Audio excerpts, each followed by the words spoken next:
ஓ என்ன, இரண்டு பரிசுத்த ஆவிகளே கிடையாது. அந்த காலை சிமியோனை கிறிஸ்துவண்டைக்கு வழிநடத்தின அதே பரிசுத்த ஆவியானவர் இன்றிரவு உங்களை இங்கே வழிநடத்தியிருக்கிறார். நீங்கள் பரிசுத்த ஆவியின் வாக்குத்தத்தத்தை விசுவாசிக்கின்றபடியால் அவர் சிமியோனுக்கு செய்தது போன்று அதே விதமாக உங்களுக்கும் செய்ய அவர் கடமைப்பட்டுள்ளார். ஏனென்றால் அவர் தேவனாயும் அவருடைய வார்த்தையை காத்துக்கொள்ள வேண்டியவராயும் இருக்கிறார். என்னால் சிமியோனை காண முடிகிறது. அவன் கிறிஸ்துவை காண்பதற்கு வாஞ்சித்தான். தேவனுடைய வார்த்தை அவனிடத்தில் கூறியிருந்ததையே அவன் விசுவாசித்தான். குறை கூறுபவர்கள் என்ன கூறினர் என்று கவலைப்படவில்லை. கிறிஸ்துவை காண வேண்டும் என்ற ஏக்கம் அவனுடைய இதயத்தில் இருந்தது. தாவீது ஆழத்தை ஆழம் கூப்பிடுகிறது என்று கூறினது போன்றே இங்குள்ள உங்களில் அநேகர் தெய்வீக சுகமளித்தலில் நம்பிக்கை கொண்டிருக்கிறீர்களா? நீங்கள் தெய்வீக சுகமளித்தலை விசுவாசிக்கிறதன் காரணமே ஒரு தெய்வீக சுகமளித்தல் உண்டு என்பதை நிரூபிக்கிறது. நாங்கள் அமெரிக்காவிற்கு வந்தபோது சூரியனையும் சந்திரனையும் இயற்கையும் ஆராய்த்து வந்த அமெரிக்க இந்தியனை நாங்கள் கண்டோம். ஏனென்றால் அவனுக்கு ஒரு சிருஷ்டிகர் இருந்தார் என்பதை அவன் அறிந்திருந்தான். அவனுடைய இதயத்துக்குள் இருந்த ஏதோ ஒன்று அதை ஆராதிக்கும்படி செய்தது. அது ஒவ்வொரு மனிதனுக்கும் இருக்கிறது. நீங்கள் உங்களுடைய மோட்டார் வண்டியை, உங்களுடைய உத்தியோகத்தை, உங்களுடைய வீட்டை, ஏதோ ஒன்றை ஆராதிக்கலாம். எந்த விக்கிரகமாக இருந்தாலும் அதை எடுத்து போட்டு இயேசு கிறிஸ்துவை முதலிடத்தில் வைக்கும்படி செய்யுங்கள். அவரே எல்லாவற்றிலும் முதன்மையாக இருக்கட்டும். ஆகையால் தான் தாவீது உமது மதங்களின் இரைச்சலால் ஆழத்தை ஆழம் கூப்பிடுகிறது என்று கூறினது போன்றே ஆழமிக்க பசியாக இருக்கும். இப்பொழுது ஆழமானது ஆழத்தை கூப்பிடுகிறது. உதாரணமாக, இங்கு ஒரு ஆழமானது இருந்து கூப்பிட்டுக் கொண்டே இருக்குமானால் அந்த அழைப்பிற்கு பதிலளிக்க அங்கே ஒரு ஆழம் இருக்கத்தான் வேண்டும். இதை போன்றே நான் என்னை பற்றி தெளிவாக கூற விரும்புகிறேன். நான் இயற்கையை நேசிப்பவன். காடுகளுக்கு சென்று நான் சூரிய அஸ்தமனத்தை கவனிப்பேன். நான் விலங்குகளின் காட்டுத்தனமான அச்ச குக்குரலை கேட்டிருக்கிறேன். என்னுடைய தாயார் பாதி சிகப்பிந்தியர். நான் இயற்கையை நேசிப்பது என்னுடைய ரத்தத்திலே இருக்கிறது. நான் காட்டிலிருந்து அந்த கூக்குரலை கேட்கும் போது ஏதோ ஒன்றின் ஆத்மாவை அனல் முட்ட செய்கிறது.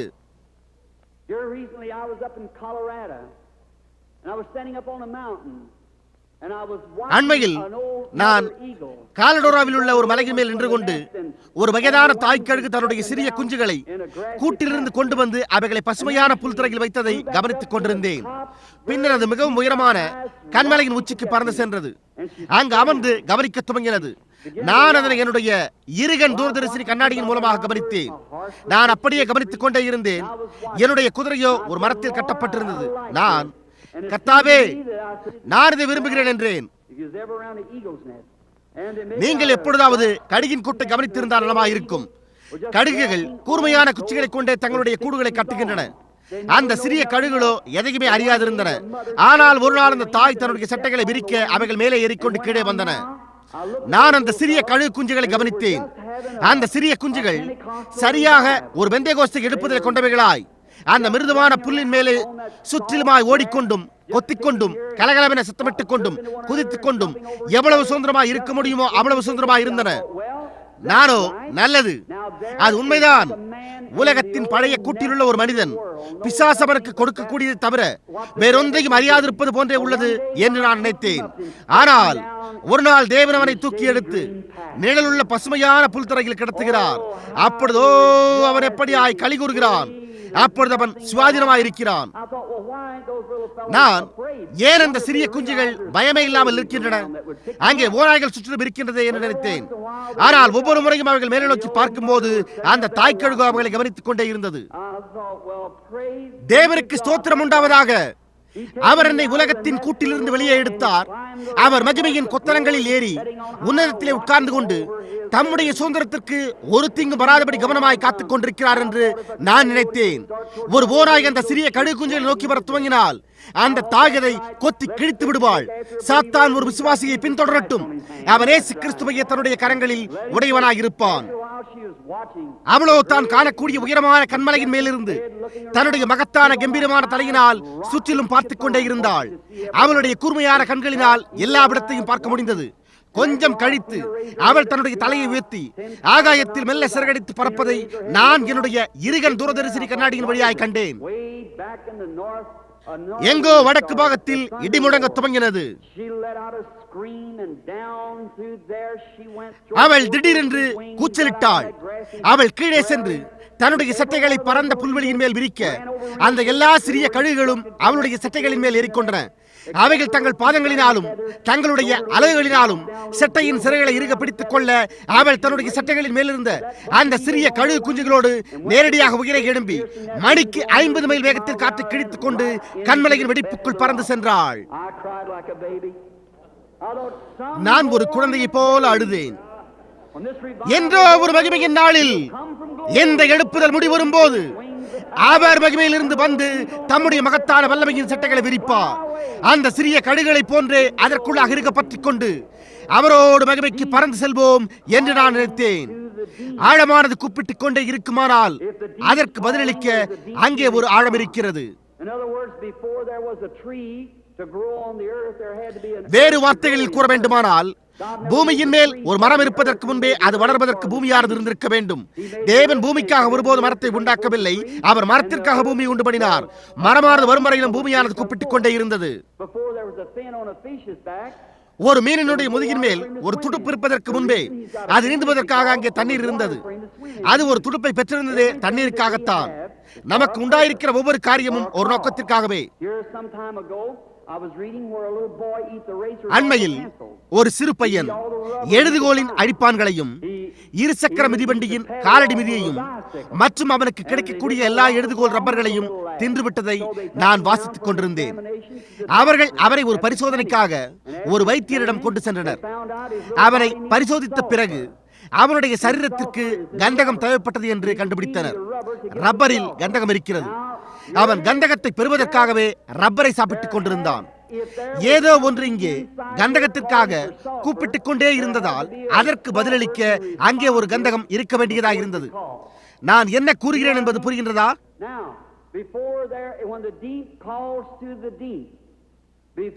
ஆழத்தை ஆழம் கூப்பிடுகிறது.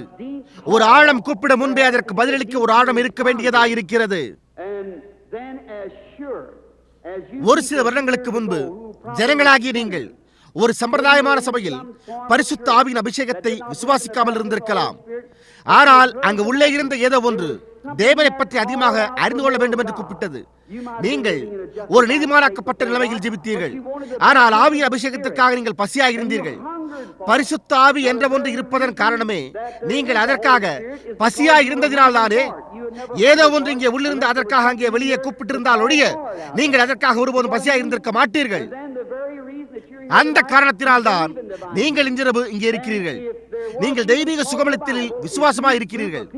ஒருவேளை அது வேதாகமத்தில் போதிக்கப்படாமல் இருந்து நீங்கள் தெய்வீக சுகமளித்தலில் விசுவாசமாக இருந்தால் எங்கோ ஒரு ஊற்று திறந்திருக்க வேண்டும். நீங்கள் தேவனால் சுகமடைய வேண்டும் என்று வாஞ்சித்தால் உங்களை சுகப்படுத்த தேவன் இருக்கிறார். ஆழத்தை ஆழம் கூப்பிடுகிறது.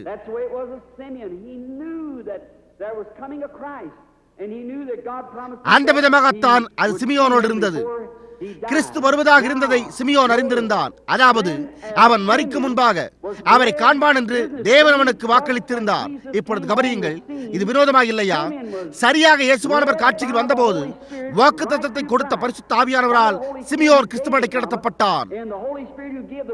தெய்வீக சுகமளித்தலை வாக்களித்த பரிசுத்த ஆவியானவர் இன்றிரவு உங்களை இங்கே நேராக இந்த ஊற்றண்டைக்கு வழிநடத்தியுள்ளார். அது விருப்பமுள்ள யாவருக்காகவும் திறக்கப்பட்டுள்ளது. தேவனுடைய குமாரரும் குமாரத்திலுமாகிய நீங்கள் ஒவ்வொருவரும் இங்கே வழிநடத்தப்பட்டிருக்கின்றீர்கள். ஏனென்றால் நீங்கள் தேவனுடைய வாக்குத்தத்தத்தை விசுவாசிக்கின்றீர்கள். நான் என்ன கூறுகிறேன் என்பதை நீங்கள் புரிந்து கொண்டீர்களா? ஓ, நான் அதை குறித்து சிந்தித்து பார்க்கிறேன். எங்கோ மூலையில் ஒரு வயதான ஸ்திரீ இருந்தாள் என்பதை நான் நினைத்து பார்க்கிறேன். அவள் பார்வை இழந்தவள் என்று நாம் போதிக்கப்பட்டிருக்கிறோம். அவளுடைய பெயர் அன்னாள். அவள் ஒரு தீர்க்கதரிசினியாய் கர்த்தருடைய வருகைக்காக காத்துக் கொண்டிருந்தாள். கிறிஸ்துவை அவளுக்கு காண்பிக்க தேவன் கடமைப்பட்டிருந்தார். அந்த வயதான பார்வையிழந்த தீர்க்கதரிசினி அந்த காலை அந்த கட்டடத்தினூடாக வந்து பரிசுத்த ஆவியினால் வழிநடத்தப்பட்டு அந்த பெண்களின் வரிசையினூடாகவே அகன்று வந்து நேராக அந்த ஊற்றின் முன்பாக நின்றாள். ஏனென்றால் அவள் பரிசுத்த ஆவியினால் வழிநடத்தப்பட்டாள். ஆம், அவர் மரித்தோரிலிருந்து எழுந்தவராய் இன்றிரவு இங்கிருக்கிறார். அவர் உங்களுக்கு வாக்குத்தத்தத்தை கொடுத்திருக்கிறார். பரிசுத்த ஆவியானவர் உங்களை இங்கே கொண்டு வராமல் இருந்திருந்தால் நீங்கள் உலகத்தில் எங்கேயோ இருப்பீர்கள். ஆனால் நீங்கள் இந்த உஷ்ணமான கட்டடத்தில் உட்கார்ந்து கொண்டு விசிறிக் கொண்டிருக்கிறீர்கள். ஏனென்றால் இயேசு கிறிஸ்து தம்முடைய வார்த்தையை உறுதிப்படுத்துவதை காண நீங்கள் எதிர்பார்த்துக் கொண்டிருக்கிறீர்கள். எதிர்பார்த்தல். நீங்கள் ஏதோ ஒன்றை குறை கூறும்படியாய் கண்டறியும்படி எதிர்பார்த்து வந்திருந்தால் பிசாசு உங்களுக்கு ஏராளமானவற்றை காட்டுவார். நீங்கள் எதிர்பார்க்கிறதை பெற்றுக் கொள்கிறீர்கள். சிலர் நான் இதை போன்ற ஏதோ ஒன்றை கண்டால் அப்பொழுது நான் விசுவாசிப்பேன் என்கிறார்கள். நீங்கள் எதிர்பார்க்கிறதை பெற்றுக் கொள்கிறீர்கள். பரிசுத்த ஆவியானவர் வருவதையும் தம்மைத்தாமே வல்லமையில் வெளிப்படுத்துவதையும் அநேகர் பரிசுத்த ஆவியின் அபிஷேகத்தை பெறுவதையும் பாவிகள் அழுது கொண்டு கல்வாரிக்கு போவதையும் வியாதியஸ்தர் சுகமாக்கப்படுவதையும் எல்லா விதமான அடையாளங்களையும் அற்புதங்களையும் காணும்படியாக நான் எதிர்பார்த்துக் கொண்டிருக்கிறேன். ஏனென்றால் இயேசு கிறிஸ்து அதை வாக்களித்திருக்கிறார். நாம் ஜெபம் செய்வோமாக. பரலோக பிதாவே, உயிர் தெழுந்த இயேசுவின் அடையாளங்களினாலும் அற்புதங்களினாலும் உம்முடைய வார்த்தையை உறுதிப்படுத்தும். அவர் பூமியின் மேல் இருந்தபோது என்ன செய்ய வேண்டும் என்று நீர் அவருக்கு தரிசனங்களை காண்பித்தீர் என்று மட்டுமே அவர் உரிமை கூறினார் என்பதை நாங்கள் அறிவோம். அவர் ஜனங்களின் நினைவுகளையும் அவர்களுடைய நிலைமைகளையும் அறிந்திருந்தார். பெரும்பாடுள்ள ஒரு ஸ்திரீ அவருடைய வஸ்திரத்தை தொட்டதை அவர் அறிந்து கொண்டார். அவள் அங்கு நின்று கொண்டிருந்தாள். அவள் மறைந்து கொள்ள முடியாது என்பதை அவள் கண்டாள். ஏனென்றால் இயேசுவானவர் அவளை சரியாக அங்கே நோக்கி பார்த்துக் கொண்டிருந்தார். எனவே அப்பொழுது அவர், உன் விசுவாசம் உன்னை ரட்சித்தது என்றார்.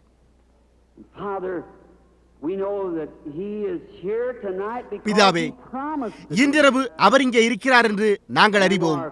ஏனென்றால் இருப்பதாக அவர் வாக்களித்தார்.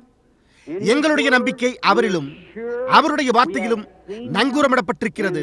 நாங்கள் அவரை அவருடைய சபையில் உள்ள அவருடைய ஜனங்கள் மத்தியில் அவருடைய மகத்தான உயிர்த்தெழுதலின் வெளிப்படுத்தலில் கண்டிருக்கிறோம். கர்த்தாவே, நாங்கள் இந்த காலத்தின் வெளிச்சத்தை கொடுப்பவர்களாக இருப்போமாக. அதாவது மகத்தான நாடகத்தின் பாதையின் முடிவிலே நாங்கள் ஒவ்வொருவரும் உமக்கு முன்பாக வருகையில் மகத்தான திரையானது இழுக்கப்பட்டு எங்களுடைய ஜீவியங்கள் எங்களுக்கு முன்பாக திரும்ப கொண்டு வரப்படுகையில் என்னுடைய சத்தம் அநீதிக்கு எதிராக கூக்குரலிடுவதையும் உம்முடைய குமாரனாகிய இயேசுவின் மேல் விசுவாசமாக இருக்கும்படி ஜனங்களை அழைப்பதையும் நான் கேட்பேனாக. இன்றிரவு ஜனங்களை இங்கே ஆசீர்வதியும். அவர்கள் கடுமையான உஷ்ணத்தில் இங்கே உட்கார்ந்து கொண்டிருக்கிறார்கள். ஒரு விசேஷித்த ஆசீர்வாதத்தை அவர்களுக்கு அருளும் என்று நான் ஜெபிக்கிறேன். ஆறுதல் படுத்தும் வல்லமைகளுடைய பரிசுத்த ஆவியானவர் இந்த எல்லா சிந்தனைகளையும் அப்புறப்படுத்துவாராக. கர்த்தாவே, வருகின்ற ஆராதனைக்காக உம்முடைய ஊழியக்காரனை பரிசுத்தப்படுத்தும். தெளிவாக உணர்கின்ற கண்கள் இந்த வழியாக திருப்பப்படட்டும். நீர் உம்முடைய மகத்தான மகிமையான வல்லமையை ஒவ்வொருவரும் அறிந்து கொள்ளும்படியாக செய்ய வேண்டும் என்று நான் ஜெபிக்கிறேன்.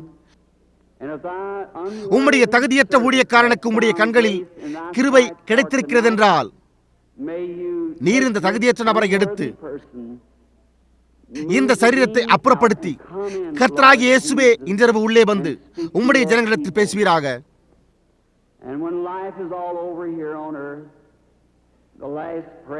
முழு ஜீவியமும் பூமியின் மேல் முடிவுறும் போது, கடைசி ஜெபமானது ஜெபிக்கப்படும் போது, யுத்தங்கள் யாவும் முடிவடையும் போது, புகையானது நின்றுவிடும் போது, போர்க்களங்கள் குவியலாக குவிக்கப்படும் போது, வேதாகமங்கள் மூடப்படும் போது நாங்கள் உம்முடைய வீட்டிற்கு வருவோம்.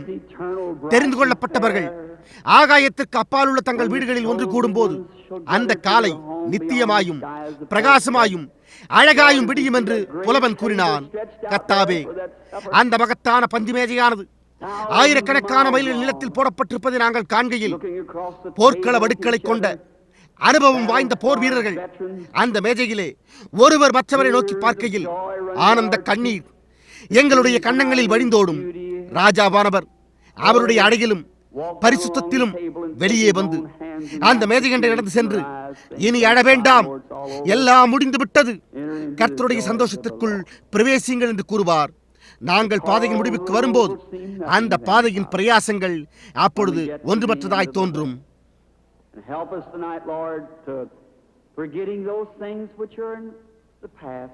பின்னானவைகளை மறந்து பரம அழைப்பின் இலக்கை நாங்கள் தொடரும்படியாய் கர்த்தாவே இன்றிரவு எங்களுக்கு உதவி செய்யும். உம்முடைய ஆவியானது வந்து இயேசு கிறிஸ்துவை இந்த ஜனங்களுக்கு வெளிப்படுத்தி காட்டுவதாக. நீர் நேற்றும் இன்றும் என்றும் மாறாதவராய் இருக்கிறீர் என்று நான் அவர்களுக்கு சொல்ல முயற்சித்திருக்கிறேன். நாங்கள் அதை உம்முடைய நேச பிள்ளையாக இயேசுவின் நாமத்தில் கேட்கிறோம். ஆமேன். The Lord bless you. And tonight, கர்த்தர் உங்களை ஆசீர்வதிப்பாராக. just before சிறுபிள்ளைத்தனமாக இருந்ததற்காக என்னை மன்னிக்கவும். ஆனால் நான் அவரை பற்றி பேசும்பொழுது ஏதோ ஒன்று என் இருதயத்திற்குள்ளாக வந்து விடுகிறது. I remember when I was first called by my நான் என்னுடைய ஊழியக்காரர்களால் முதன்முறையாக அழைக்கப்பட்டதை நினைவு கூறுகிறேன். ஒரு சிறு குழந்தையாக இருந்தது முதற்கொண்டே தரிசனங்கள் வரும்.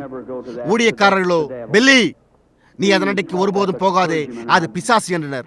நான் தரிசனங்கள் தவறானவை என்று அரைகுறையாக விசுவாசித்தேன். when he come to me that night and told me who he was.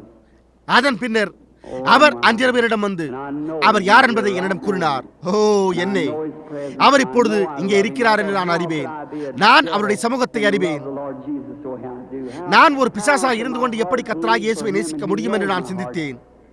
and he came and told me different. நான் அவரை விசுவாசித்தேன் என்றால் அது நாம் ஜீவித்துக் கொண்டிருக்கிற நாளுக்கான தேவனுடைய வார்த்தையோடு ஒவிப்போகிறது. அவருடைய வார்த்தையோ ஒவிப்போகவில்லை. And now, Christian friend, I want to say to you இப்பொழுது all, when it's கிறிஸ்தவ time நண்பர்களே, sometime, நான் உங்கள் யாவருக்கும் இதை கூற விரும்புகிறேன். காரணம் என்னவெனில், அது எனக்கு சம்பவிக்கும் போது நான் அதை விளக்கிக் கூற முடியாது. அது விளக்கிக் கூறுவதற்கு அப்பாற்பட்டதாக இருக்கிறது. எனவே நான் ஒன்று அல்லது இரண்டு பேரை சந்தித்த பிறகு நான் நிற்க முடியாமல் நான் மிகவும் பலவீனமாகி விடுகிறேன். நீங்கள் அதை புரிந்து கொள்ளாமல் இருக்கலாம், ஆனால் வேத வாக்கியத்தை வாசியுங்கள். அது அதை கூறுகிறது. தீர்க்கதரிசி தானியேல் கண்ட ஒரு தரிசனம் அவனுடைய தலையில் அநேக நாட்களாக அவனை கலங்க பண்ணிற்று. அது சரிதானே?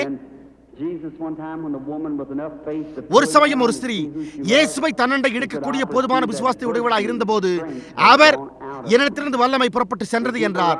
ஜனங்களோ அங்கிருந்தனர். not me, Christian. No, கிறிஸ்தவர்களே, I am- அது நான் அல்ல. I'm just a நான் man. வெறுமன ஒரு மனிதன், பாவிகளில் பிரதான பாவி. முழு சுவிசேஷ ஜனங்களாகிய உங்களுக்கு நான் ஒரு அகால பிறவி. அது உண்மை. தேவனுடைய கிருபையினால் உங்களை என் சகோதரன் சகோதரி என்று அழைக்கும்படியாய் அவர் என்னை அனுமதித்திருக்கிறார். நான் உங்களை நேசிக்கிறேன். And I'm not here tonight. நான் காணப்படவோ அல்லது கேட்கும்படியாகவோ இங்கு இருக்கவில்லை. I'm not here because of finance that you know. நான் பணத்திற்காக இங்கில்லை. நீங்கள் அதை அறிவீர்கள். எனவே நான் இங்கிருப்பதன் காரணமே நான் இயேசுவை நேசிக்கிறேன். நான் உங்களையும் நேசிக்கிறேன். நான் நெருங்கி வந்து நான் என்னையே அவருக்கு ஒப்புக் கொடுக்க முடிந்தால் அவர் ஏதோ ஒன்றை என் மூலமாக செய்ய நீங்கள் இன்னும் அதிகமாக அவரை நேசித்து அவரை விசுவாசித்து சுகமடைவீர்கள் என்று நான் விசுவாசிக்கிறேன். அதுவே என்னுடைய மூல காரணமாயிருக்கிறது. God bless you. God bless you, pastors again in business. மேய்ப்பர்களே, வர்த்தக புருஷர்களே, தேவன் உங்களை ஆசீர்வதிப்பாராக. Can't leave the platform. My boy and நான் major and பலவீனமடைவதற்கு முன்னமே நான் உங்களுக்கு பிரியாவிடையுடன் வாழ்த்து கூற விரும்புகிறேன். சில நேரங்களில் நான் மேடையை விட்டு செல்ல முடியாமல் போகிறது. என்னுடைய மகனும் மேலாளரும் அதை கவனித்துக் கொள்கிறார்கள். நான் உங்களை மீண்டுமாய் ஆற்றின் இக்கரையிலே சந்திக்க முடியாமல் போனால் நான் உங்களை அந்த காலையில் இதே சாட்சியோடு சந்திப்பேன். நான் கர்த்தராகிய இயேசுவை நேசிக்கிறேன்.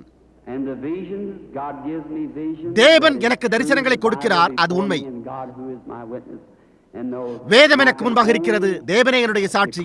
அவர் தம்முடைய கிருபையினால் என்னை அனுமதிக்கின்ற காரணத்தால் மட்டுமே என்னால் கூற முடிகிறது. எனவே எனக்காக ஜெபியுங்கள். One more thing I'd like to ask. இன்னும் ஒரு காரியத்தை நான் கேட்கிறேன். நான் ஆப்பிரிக்காவிற்கும் இந்தியாவிற்கும் பாலஸ்தீனாவிற்கும் ஜெர்மனிக்கும் போகிறேன். அந்த தேசங்களில் பில்லிசூனிய மருத்துவர்களும் பிசாசினால் பிடிக்கப்பட்டுள்ள ஜனங்களும் உங்களுக்கு சவாலிடுவார்கள். நீங்கள் எதை குறித்து பேசிக் கொண்டிருக்கிறீர்கள் என்பதை நீங்கள் அறிந்திருப்பது நலமாயிருக்கும். அது உண்மை. காற்று உஷ்ணமாகவும் பலமாகவும் வீசிக்கொண்டிருக்க உபத்திரவத்திற்குள்ளாக இருக்கும்போது யாரோ ஒருவர் வாஷிங்டன் டிசியில் எனக்காக ஜெபித்துக் கொண்டிருக்கிறீர்கள் என்பதை நான் நினைவு கூறுவேன். நீங்கள் அதை எனக்கு வாக்களிப்பீர்களா? அப்படியானால் உங்களுடைய கருத்தை உயர்த்துங்கள். உங்களுக்கு நன்றி. Now, I think last evening, கடந்த மாலை அவர்கள் 100 ஜெப அட்டைகளை கொடுத்தனர் என்று இப்பொழுது நான் நினைக்கிறேன். I believe that number was அந்த எழுத்து ஒய் என்று இருந்தது என்று நான் நம்புகிறேன். கடந்த இரவு நான் முதல் 15 அட்டைகளை கூப்பிட்டு விட்டேன் என்று நம்புகிறேன். சகோதரர்களே, அது சரிதானே? அவைகளில் முதல் 15 அட்டைகள் கொடுக்கப்பட்டு விட்டன. Now we'll call. இப்பொழுது நாம் அவைகளில் இன்னும் சிலவற்றை அழைப்போம். ஒருவேளை விசுவாசமானது மிகுதியாயிருந்தால் நாம் அவர்களில் 2 அல்லது 3 குழுக்களோடு தொடர்பு கொள்ள முடியும். ஒரு ஜெப அட்டை இல்லாமல் இருந்து இந்திரபு தேவனால் சுகமாக்கப்பட வேண்டும் என்று விரும்புகிறவர்கள் எத்தனை பேர் இங்கு இருக்கின்றீர்கள்? உங்களுடைய கரத்தை உயர்த்துங்கள். ஜெப அட்டை இல்லாதவர்கள், நல்லது, உங்களால் கூற முடியவில்லை, எங்கும் காணப்படுகின்றனர். I'm going to ask you something. நான் உங்களை ஒரு காரியம் கேட்கப் போகிறேன். இது உங்களுக்கு என்னுடைய முதல் முறையான சந்திப்பாக இருக்கலாம். நாம் நீண்ட நேரம் தரித்திருக்க முடியாமல் போவது மிகவும் மோசமாக உள்ளது. எனவே தெய்வீக சுகமளித்தலை எப்படி ஏற்றுக்கொள்ள வேண்டும் என்பதை நீங்கள் அறிவீர்கள். ஒரு சதை வளர்ச்சி என்பது ஒரு பிசாசா இருக்கிறது. ஒவ்வொரு வியாதியும் பிசாசினால் உண்டாகிறது. தேவன் தம்முடைய பிள்ளைகளின் மேல் வியாதியை போடுவதில்லை, பிசாசு அதை செய்கிறான். நீங்களோ ஏன் பிசாசும் கூட சுகப்படுத்துகிறான் என்கிறீர்கள்? அவன் சுகப்படுத்த முடியாது என்று இயேசு கூறினார். சாத்தானை சாத்தான் துரத்தினால் அவனுடைய ராஜ்யம் பிரிந்திருக்குமே.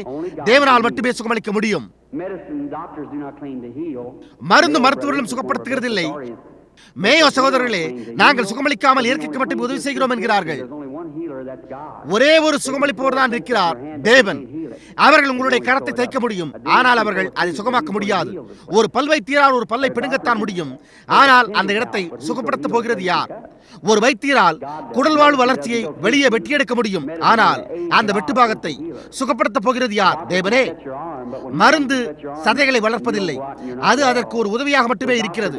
ஒரு வைத்தியரால் உன்னுடைய முறிந்த முயத்தை அவர் செய்யும்படி போதிக்கப்பட்டுள்ளபடியே பொருத்த முடியும், ஆனால் தேவன் அதை சுகப்படுத்தும்படி அவர் விட்டுவிடுகிறார். எல்லா சுகமளித்தல்களும் தேவனுடையதாக இருக்கிறது. எனவே நீங்கள் அவர் விசுவாசியுங்கள். பிசாசின் ஜீவன் அந்த சதை வளர்ச்சியிலிருந்து வெளியே போகிற போது அது மரிக்கிறது. உங்களிடத்திலிருந்து ஜீவன் வெளியே சென்றால் நீங்கள் மரிப்பீர்கள். ஆனால் உங்களுடைய சரீரம் அங்கே இருக்கிறது, அது சுருங்குகிறது. ஜீவனானது புறப்பட்டு செல்லும் போது அந்த சரீரமும் சுருங்குகிறது. வேட்டையாடுபவர்களாகிய உங்களில் சிலர் அல்லது இங்குள்ள இறைச்சி கடைக்காரர்களே, நீங்கள் ஒரு பிராணியை கொன்று அதை எடை போடுங்கள். காலையில் அதனை மீண்டும் எடை போட்டால் அது எவ்வளவு எடை குறைந்துள்ளது என்பதை காண்பீர்கள். பின்னர் அதனை 2 அல்லது 3 நாட்கள் வைத்திருந்தால் அதன் பின்னர் அது எவ்வளவு பாரமாக இருக்கிறது என்பதை காண்பீர்கள். ஒரு சதை வளர்ச்சி மறிக்கிற போது பிசாசுடைய ஜீவனானது கட்டியிலிருந்தும் புற்றுநோயிலிருந்தும் கண்படத்திலிருந்தும் வெளியே போகிறது. இங்குள்ள ஒவ்வொரு நபரும் ஒரு நோய் நுண்மத்திலிருந்து படிப்படியாக வளர்ச்சியடைந்த உயிரணுக்களில் இருந்தே வந்தனர். அதற்குள்ளிருக்கும் ஜீவனின் சுவாபத்தின்படியே அந்த உயிரணுக்கள் வருகின்றன. அது மனிதனை உண்டாக்கினது. நாயிலிருந்து வரும் உயிரணு ஒரு நாயை உண்டாக்குகிறது. பறவையிலிருந்து வரும் உயிரணு பறவையை உண்டாக்குகிறது. ஒரு சதை வளர்ச்சியே பிசாசா இருக்கிறது, இல்லை என்றால் அது ஒரு சதை வளர்ச்சியா இருக்க வேண்டியதில்லை. உயிரணுக்கள் படிப்படியாக வளர்ச்சியடைய துவங்குகின்றன. புற்றுநோய் உயிரணுக்களில் துவங்கி பெரிதாகின்றது. அது ஒரு ஜீவனை பெற்றிருக்கிறது, அது ஜீவித்துக் கொண்டிருக்கிறது. சரியாக நீங்கள் உங்களுடைய தாயின் கர்ப்பத்தில் படிப்படியாக உருவாகிக் கொண்டே ஜீவித்துக் கொண்டிருந்தது போன்றே. ஆனால் அந்த ஜீவன் உங்களுடைய ஜீவன் அல்ல, அது ஒரு வித்தியாசமான ஜீவனாக இருக்கிறது. நீங்கள் ஜீவிக்கும்படியான ஜீவனை பெற்றீர்கள், அது ஒரு மரணத்தின் ஜீவனாக இருக்கிறது. அது உங்களுக்குள்ளே தொடர்புடையதாக இருக்கவில்லை, அது அதற்கு முன்பே அங்கு இல்லாதிருந்தது, ஆனால் இப்பொழுது அது அங்கு இருக்கிறது. அப்படியானால் யார் அதை அங்கே வைத்தது? அது பிசாசிடத்திலிருந்து வருகிறது. புற்றுநோய் கட்டி ஒரு நோய் கிருமியிலிருந்து வருகிறது. நீங்களும் கூட ஒரு கிருமியிலிருந்தே வருகின்றீர்கள். புரிகிறதா? கண் படலங்களுடைய நபர்கள் அந்த ஆவி புறப்பட்டு செல்லும் போது எங்களால் காண முடிகிறதே என்று அவர்கள் கூறுகிறார்கள். அடுத்த நாள் அவர்கள் இன்னும் நன்றாக காண்கிறார்கள், ஆனால் ஏறக்கூடிய 72 மணி நேரத்திற்கு பிறகே அழிவு உண்டாகிறது. இயேசுவின் உயிர்த்தெழுதலில் அந்த உயிரணுக்கள் அழியாமல் இருந்ததை போன்றே அவர் 3 பகல் 3 இரவுகளுக்கு முன்பே உயிர்த்தெழுந்தார். தாவீது அவருடைய ஆத்மாவை பாதாளத்தில் விடேன், என்னுடைய பரிசுத்தமான அழிவை காணப்பட்டேன் என்றான். அந்த உயிரணுக்கள் 72 மணி நேரத்தில் சிதற தொடங்குகின்றன. அது வீங்க தொடங்கும் போது அந்த சதை வளர்ச்சி பெரிதாகிறது. உங்களுடைய இருதயம் இரத்த ஓட்டத்தை சுத்திகரிக்க வேண்டியதாக இருக்கிறது. கடந்த இரவு ஒரு சீமாட்டி முதிர்வடைந்த புற்றுநோயோடு இடத்திற்கு வந்தாள். அது அவளுடைய முடியில் முழுவதுமாக மூடப்பட்டிருந்தது. நான் ஆவிக்குள்ளாகி அவளுடைய தலையில் அவளுக்கு புற்றுநோய் இருந்தது என்று கூறினேன். அது வெளியே வரப்போகிறது என்று கூற அது வெளியே வந்தது. அவள் அதனை இங்கே ஒரு திரவ கண்ணாடி குப்பியில் வைத்திருக்கிறாள். அந்த ஸ்திரீ இந்த கட்டடத்தில் இங்கு இருக்கிறாளா? அவள் எழுமிருப்பாளா? அவள் கட்டடத்தில் எங்காவது இருக்கிறாளா? உன்னுடைய கரத்தை அசைத்து காட்டு. ஆம், அதோ அந்த சீமாட்டி திரவத்தில் அந்த புற்றுநோயோடு அங்கு நின்று கொண்டிருக்கிறாள். அவைகள் வெளுத்து போய் மேடையின் மேல் விடுகிறதை நான் மேடையிலேயே நின்று பார்த்திருக்கிறேன். புரிகின்றதா? அது ஒரு அற்புதம். வழக்கமாகவே ஒரு சதை வளர்ச்சி மறிக்கின்ற பொழுது அதினின்று அந்த ஜீவன் வெளியே போகிறது. அது ஒரு சில நாட்களாக இருந்து வீங்க துவங்குகிறது. பின்னரே அந்த உயிரணுக்கள் சிதற துவங்கும். நீங்கள் உண்மையாகவே ஒரு காய்ச்சலினால் சுகவீனம் அடைகின்றீர்கள். அது ஒரு தொற்று நோய் போன்றிருக்கிறது. இருதயமானது ரத்தத்தை அழுத்தி வெளிக்கொண்டு வந்து சரீரத்தை சுத்தப்படுத்துகிறது. அங்கே ஒரு பகுதி சதையானது உங்களுடைய சரீரத்தில் உறுதியற்றிருக்க நீங்கள் கடுமையாய் சுகவீனம் அடைகின்றீர்கள். அவர்களோ, நான் மேடையின் மேல் சுகமடைந்து ஓரிரண்டு நாட்களிலேயே என் சுகத்தை இழந்து விட்டேன் என்கிறார்கள். ஏன்? இந்த உலகத்தில் நீங்கள் பெற்ற உங்களுடைய சுகத்திற்கு அதுவே சிறந்த அடையாளம். நீங்கள் அவிசுவாசிக்க துவங்கினால் விசுவாசமானது அந்த ஜீவனை வெளியே எடுத்தது எவ்வளவு நிச்சயமோ அவ்வளவு நிச்சயமாக அவிசுவாசமானது அதை திரும்ப கொண்டு வரும். இயேசு அசுத்தாவி ஒரு மனிதனை விட்டு புறப்படும் போது வறண்ட இடங்களில் அலைந்து பின்னர் வேறு 7 ஆவிகளோடு திரும்பி வருகிறது என்றார். நல்ல மனிதனுடைய வீடாக இருக்கட்டும், விசுவாசமாக இருக்கட்டும், அது நீங்கள் உணர்வதல்ல, விசுவாசிப்பதே ஆகும். இயேசு நீங்கள் அதை உணர்ந்தீர்களா என்றல்ல, நீங்கள் அதை விசுவாசித்தீர்களா என்றே கேட்டார். தேவன் உங்களை ஆசீர்வதிப்பாராக. இப்பொழுது நாம் பார்ப்போம். கடந்த இரவு பொய்யெழுத்தில் 100 ஜெப அட்டைகள் விநியோகிக்கப்பட்டன என்று நான் நம்புகிறேன். இன்றிரவு நாம் கடைசி 15 அட்டைகள் எடுத்துக்கொள்வோம். ஜெப அட்டை 85 வைத்திருக்கிறது யார்? ஜெப அட்டை 85 வைத்திருக்கிறது யார்? நீங்கள் உங்களுடைய கரத்தை உயர்த்துவீர்களா? ஜெப அட்டை 86. ஜெப அட்டை 86 வைத்திருக்கிறது யார்? சரி, 87. 87. ஜெப அட்டை 87 யாராவது ஒருவரை நான் காண்கிறேனா? எழுமிருப்பீர்களா? ஜெப அட்டை 87 வைத்திருக்கிறது யார்? ஒருவேளை யாராவது எழும்ப முடியாமல் படுக்கையின் மேல் இருக்கலாம். ஒரு கால அவர்கள் செவிடாயிருக்கலாம். நான் அதை என் அலுவலகத்தில் அறிந்து கொள்கிறேன். அவர்கள், நல்லது, நான் அங்கே இருந்தேன், நீர் இன்னார் என்று கூறும்போது யாருமே எனக்கு உதவி செய்யவில்லை என்று கூறுகிறார்கள். 87. உங்களுக்கு அருகில் இருப்பவருடைய அட்டையை பாருங்கள். அவர் செவிடாய், கேட்க முடியாதவராய் இருக்கலாம். 87. சகோதரியே, உங்களுக்கு நன்றி. 88. 88 வைத்திருக்கிறது யார்? அது இந்த கட்டடத்தில் உள்ளே இருக்கிறதா? 89. ஜெப அட்டை 89. சரி, ஜெப அட்டை 89. எழுமி நில்லுங்கள். 90. 90. நம்பிடுவா என்னும் பாடலை செய்யுங்கள். அது அருமையாக உள்ளது. ஆம். இப்பொழுது இங்குள்ள ஒவ்வொருவருக்குமே அவர் செய்யும்படி என்ன கூறுகிறார் என்பதை குறித்து கவலைப்பட வேண்டியதில்லை. நீங்கள் அதை செய்யுங்கள். அவர் செய்யும்படி கூறுகிறதை அப்படியே நீங்கள் போய் செய்யுங்கள். நான் உங்களுடைய சகோதரன், வெறுமன ஒரு மனிதன்.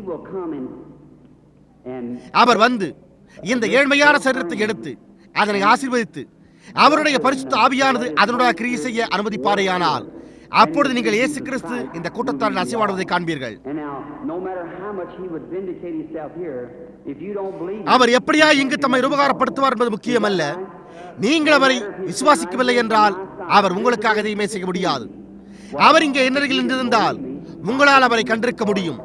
நீங்கள் என்னை விசுவாசிக்காமல் இருந்தால் நான் உங்களுக்காக இந்த காரியத்தையும் செய்திருக்க முடியாது. சரியாக அவர் தம்முடைய வேதாகமத்தில் என்ன கூறியிருக்கிறாரோ அதுவே என்னுடைய வார்த்தைகளாக இருக்கும். தேவன் உங்களுக்கு உதவி செய்ய வேண்டும் என்று நான் ஜெபிக்கிறேன். வியாதியுள்ள தேவையுள்ள தாய்மார்களும் தகப்பன்மார்களும் இங்கே இருக்கிறார்கள். தேவன் உங்களுக்கு உதவி செய்யும்படியாய் நான் வேண்டிக் கொள்வேன். சரி, வலப்பக்கமாக இங்கே வரிசையில் நில்லுங்கள். இப்பொழுது நாம் யாவரும் நம்முடைய தலைகளை வணங்குவோமாக. தயவுள்ள பிதாவே, பரிசுத்த ஆவியானவர் வந்து இயேசு கிறிஸ்துவின் கிரியைகளை வெளிப்படுத்தி காட்டும்படியாய் நாங்கள் இயேசுவின் நாமத்தில் ஜெபிக்கிறோம். இந்த ஜனங்களை ஆசீர்வதியும், அவர்களை குணப்படுத்தும், அவர்களை ஆரோக்கியமுள்ளவர்களாக்கும், அவர்களை சந்தோஷமுள்ளவர்களாக்கும்.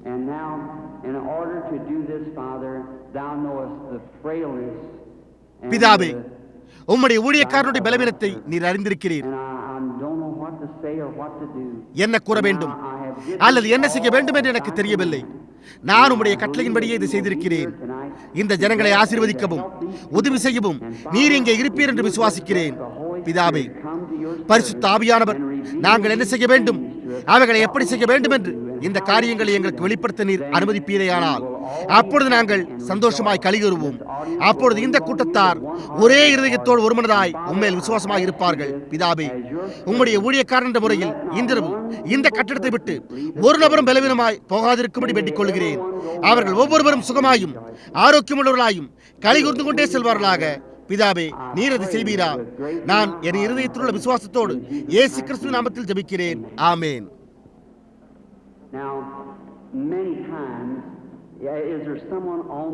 இப்பொழுது அந்த விளக்குகளை யாராவது ஒருவர் நகர்த்த முடியுமா? இந்த பரிசுத்த ஆவியானது அது வருகையில் உங்களில் அநேகர் அந்த புகைப்படத்தை பார்த்திருக்கிறீர்கள். நான் எப்போதாவது மீண்டும் வருவேனேயானால் நம்முடைய சகோதரன் மூர் இன்றிரவு கூறிக்கொண்டிருந்தது போல நான் அவைகளில் சிலவற்றை உங்களுக்கு கொண்டு வருவேன். அது அநேக முறைகள் புகைப்படம் எடுக்கப்பட்டு புத்தகங்களில் இருக்கிறது. நீங்கள் யாவரும் அதை வைத்திருக்கிறீர்கள். நான் 2 புகைப்பட பெட்டிகள் மட்டுமே வைத்திருக்கிறேன். எனவே நீங்கள் உண்மையாகவே அவைகளை கண்டு மகிழ்வீர்கள். நீங்கள் இங்கே வைக்கப்பட்டுள்ள அதனுடைய மற்றொரு புகைப்படத்தை பார்க்கலாம். அது ஒரு செய்தித்தாள் புகைப்படக்காரர் அதை ஆர்கன்சாஸில் உள்ள காம்டனில் பிடித்தார். ஆனாலும் அது அமெரிக்க சங்கத்தைப் போல அதிகாரப்பூர்வமானதாக இருக்கவில்லை. ஆனாலும் அவர்கள் அதை வைத்திருந்தனர். ஒரு எழுப்புதலுக்கு பிறகு நான் ஆற்றில் நின்று கொண்டு 500 பேர்களுக்கு ஞானஸ்நானம் கொடுத்துக் கொண்டிருக்கையில் நான் நின்று கொண்டிருந்த இடத்திற்கு அது கீழே இறங்கி வர ஜனங்கள் மயங்கி விழுந்தனர். அது ஒரு கர்ஜனையின் சத்தமாயும் வீசும் அக்கினியாயும் இருந்தது. இன்றிரவு இந்த தலைநகரத்தில் உள்ள இந்த கூட்டத்தாருக்கு முன்பாக தேவன் அந்த வண்ணமாகவே காணக்கூடியவராக வரும்படி நான் ஜெபிக்கிறேன். அது சிலருடைய கண்களுக்கு காணக்கூடும், மற்றவர்களுக்கு அல்ல. ஆனால் அது காணப்படுகிறது. யோவான் மட்டுமே இயேசுவின் மேல் தேவ ஆவியானவரை கண்டு சாட்சி பகர்ந்தான், மற்றவர்கள் அல்ல. சாஸ்திரிகள் ஒரு நட்சத்திரத்தை பின்தொடர்ந்தனர். அது தேசத்தில் உள்ள ஒவ்வொரு வானிலை ஆய்வு கூடத்தையும் மாதங்களாக கடந்து சென்றது. அங்கே அவர்கள் நட்சத்திரங்களை கொண்ட நேரத்தை கணக்கிட்டனர். ஆனால் சாஸ்திரிகளை தவிர வேறொருவரும் அதை காணவில்லை. ஏனென்றால் அவர்கள் அதற்காக எதிர்நோக்கிக் கொண்டிருந்தனர். இன்றிரவு நீங்கள் கிறிஸ்துவுக்காக எதிர்நோக்கினால் நீங்கள் அவரை காண்பீர்கள். கர்த்தராகிய இயேசு உங்களை ஆசீர்வதிப்பாராக. சரி, பில்லி பால், சகோதரன் மூர், எல்லா காரியமும் ஆயத்தமாக்கப்பட்டிருக்கிறது. அவர்கள் அந்த முழு வரிசையையும் பில்லி 15 முழுவதுமாக வரிசைப்படுத்தியிருக்கிறார்களா?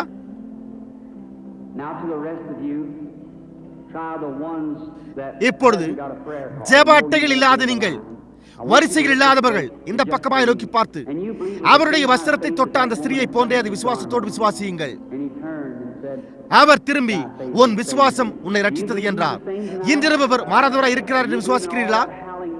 கூச்சல் எடுக்கிற அந்த முழு கூட்டத்தில் அந்த ஏழ்மையான வயதான பார்வையற்ற மனிதன் எரிகோவின் மதிலண்டை கீழே உட்கார்ந்து கொண்டு என் மேல் இரக்கமாகிறோம் என்று கூக்குரலிட்டுக் கொண்டிருந்தார். அநேகமாக இயேசு அவனுடைய கூக்குரலை கேட்கவில்லை. ஆனால் அவர் அவனுடைய விசுவாசத்தை உணர்ந்தார். குறைகூறும் கூட்டத்தார் மத்தியில் அவர் திரும்பி உன் விசுவாசம் உன்னை ரட்சித்தது என்று கூறினார். அவர் கூட்டத்தாரிடத்தில் நீங்கள் உங்கள் இருதயங்களில் சிந்திக்கிறது என்ன என்று வித்தியாசமாய் கூறினார். கிணற்றண்டை அந்த ஸ்திரீனிடத்தில் போய் உன் புருஷரை அழைத்துக் கொண்டு வா என்றார். அவர் பிதாவானவர் எனக்கு காண்பிக்கிறதே என்று நானாக ஒன்றையுமே செய்ய முடியாது என்றார். நான் உங்களை ஒரு காரியம் கேட்கிறேன். நான் கூறியிருப்பது சத்தியமாய் இருந்தால் அப்பொழுது தேவன் அவருடைய வார்த்தைக்கு கடமைப்பட்டவராயிருக்கிறார். எனக்கு அல்ல, அவருடைய வார்த்தைக்கு கடமைப்பட்டவராயிருக்கிறார். அது சரிதானே? அவர் தம்முடைய வார்த்தைக்கு கடமைப்பட்டவராயிருக்கிறார். ஆகையால் அவர் அதை செய்வதாக கூறியிருக்கின்ற விதமாகவே அதை நிறைவேற்றுவார். அவர் அதை செய்வாரானால் அப்பொழுது இயேசு கிறிஸ்துவை நீங்கள் ஏற்றுக்கொள்ளாமல் இருந்தால் நீங்கள் ஏற்றுக்கொள்வீர்களா? மற்றவர்களிடத்தில் அவருடைய கிருபையை காண்கிற நீங்கள் விசுவாசமும் நம்பிக்கையும் உடையவர்களாக இருந்தால் அவர் உங்கள் மேல் இரக்கமாக இருப்பார். கர்த்தாவே, நான் ஒரு விசுவாசி, இன்றிரவு நீர் என்னை சுகப்படுத்த நான் விரும்புகிறேன் என்று ஜெபியுங்கள். தேவன் அதை செய்வார். இப்போதுதான் நாங்கள் ஆப்பிரிக்காவை விட்டு வந்தோம். நான் மீண்டும் ஆப்பிரிக்காவிற்கும் இந்தியாவிற்கும் பாலஸ்தீனாவிற்கும் மற்றும் ஜெர்மனிக்கும் ஊழியத்திற்காக திரும்பி போக வேண்டும். தென்னாப்பிரிக்காவில் உள்ள டர்பனில் 3 அல்லது 4 பேர் ஜெப வரிசையினூடாக கடந்து சென்ற பிறகு பரிசுத்த ஆவியின் வல்லமை ஜனங்கள் மேல் அசைவாடுவதையும் தேவன் என்ன செய்து கொண்டிருந்தார் என்பதையும் அவர்கள் கண்டு 30,000 பேர்கள் ஒரே பீட அடைப்பில் இயேசுவை சொந்த இரட்சகராக ஏற்றுக்கொண்டனர். நாம் தேவனுடைய வார்த்தையை ஒரு கட்டளையாக ஏற்றுக்கொண்டு சுவிசேஷத்தை பிரசங்கிப்போமேயானால் நலமாக இருக்கும். சுவிசேஷம் வசனத்தோடு மாத்திரமல்ல, வல்லமையோடும் பரிசுத்த ஆவியின் உறுதிப்படுத்தலோடும் வந்தது. சுவிசேஷம் பரிசுத்த ஆவியின் வல்லமையை உறுதிப்படுத்தி காட்டிக் கொண்டிருக்கிறது. நான் தேசங்களுக்கு சென்றிருக்கிறேன். அவர்கள் எங்களுக்கு ஊழியக்காரர்கள் தேவையில்லை, நீங்கள் அறிந்துள்ளதை காட்டிலும் நாங்கள் அதிகமாக அறிந்துள்ளபடியால் போதுமான விசுவாசத்தோடு தேவனுடைய வார்த்தையை வெளிப்படுத்தி காட்டக்கூடிய ஒருவரையே விரும்புகிறோம் என்று கூறுகிறார்கள். அதைத்தான் அவர்கள் காண விரும்புகிறார்கள். அப்படித்தான் அவர்கள் மனமாற்றமடைந்து கிறிஸ்துவை கண்டடைகின்றனர். இன்றிரவு அநேகர் மாறாத கிறிஸ்துவை தங்கள் இருதயத்தில் கண்டடையும்படியாய் இங்கிருப்பார்கள் என்று நான் தேவனிடத்தில் நம்பிக்கையாயிருக்கிறேன்.